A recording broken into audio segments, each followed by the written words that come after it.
Ride तो मैंने book करी है, लेकिन इसमें तो किसी लड़के की फ़ोटो आ रही है। हाँ, फोटो लड़के की लगी हुई है, आप बैठिए। जब फ़ोटो किसी लड़के की लगी है तो आप क्यों आई हैं? सर फोटो लड़के की लगी हुई है पर राइड सारी मैं ही लेती हूँ। ऐसा क्यों? सर फोटो पहले मैंने अपनी ही लगा रखी थी, पर लड़की समझ के सब राइड ही कैंसिल कर दिया करते थे। तो फिर आप ये काम करती क्यों हैं? पैसे कमाने के लिए। क्यों, घर में कोई और नहीं है क्या? है ना सर, 2 छोटे भाई बहन हैं, पर कमाने वाली सिर्फ मैं ही हूँ। और तुम्हारे पेरेंट्स? सर जब मैं पैदा हुई थी तो मेरी मम्मी गुजर गई और अभी 6 महीने पहले मेरे पापा भी गुजर गए। I am sorry. कोई बात नहीं सर, आप बैठो। वैसे तुम्हारे भाई बहन तो छोटे होंगे, वो तो पढ़ाई करते होंगे। और तुम पढ़ाई लिखाई नहीं करती?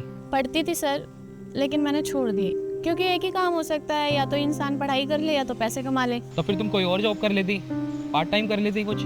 जी सर, अभी कुछ टाइम पहले मैंने एक गार्ड की जॉब की थी। वहाँ का जो मालिक था ना, उसके इरादे मुझे कुछ ठीक नहीं लगे, इसलिए मैंने छोड़ दी। फिर एक रेस्टोरेंट में भी मैंने ट्राई किया था, बट वहाँ पे भी मुझे कुछ ठीक नहीं लगा। फिर घूम फिर के मुझे यही करना पड़ा। अच्छा, ये जो तुम कर रही हो ये कैसा काम है? पूरे दिन में 2-3 लोग ऐसे मिल जाते हैं जो छेड़खानी करते हैं, थोड़े बदतमीज टाइप के होते हैं, बट कोई नहीं, दिन में 2-3 ही मिलते हैं, बाकी सब ठीक है। वैसे एक बात माननी पड़ेगी, तुम बहादुर तो बहुत हो। बहादुर तो मुझे हालातों ने बना दिया है। अगर मेरे पापा होते ना तो मुझे कुछ करने की जरूरत ही नहीं पड़ती। हाँ, बिल्कुल सही कहा तुमने, वरना ऐसे समय में तो या तो कोई बहादुर बन जाता है या फिर कोई डरपोक। सर ये सपना अपने हाथों में होता है, जिसको बहादुर बनना होता है वो बहादुर बन जाता है, और जिसको डरना होता है वो डर के रह जाता है। चले सर। जी।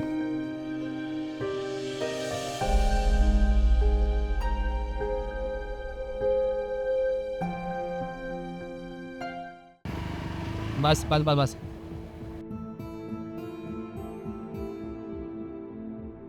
Thank you.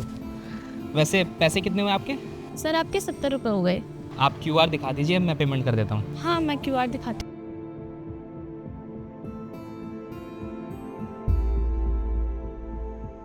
हो गए। Thank you sir. वैसे एक बात कहूँ, आप ना बहुत बहादुर हो। इस दुनिया में सबकी कुछ ना कुछ कहानी तो होती है, लेकिन कोई भी ना अपने आप को नहीं संभालता। सब एक दूसरे को दोष देते रहता है कि मैं उसकी वजह से ये नहीं कर पाया, उसकी वजह से ये नहीं कर पाया। लेकिन आप इतना सब कुछ झेल रही हैं, उसके बावजूद भी आप अपनी ज़िंदगी अपने दम पर जी रही हैं। वैसे आप इस दुनिया के लिए ना एक इंस्पिरेशन हो। और मैं सच बताऊं तो मेरा ना रियल एस्टेट का काम है। अगर आपको किसी भी चीज़ की ज़रूरत हो तो आप मुझे बता सकते हैं। आपके जैसे एम्प्लॉयज़ की मुझे भी ज़रूरत है। अगर आपको जॉब करनी हो ना तो आप एक बार मुझसे कांटेक्ट कर लेना। ये ऊपर ऑफिस है मेरा, आपका जब मन करे तब आ जाना। Thank you so much sir, आपने मेरे को समझा, वरना आजकल के लोग ना लड़की का हमेशा फ़ायदा उठाते हैं। लेकिन थैंक यू सो मच, मैं आपको बता दूंगी जैसे भी होगा। Okay, bye. बाय।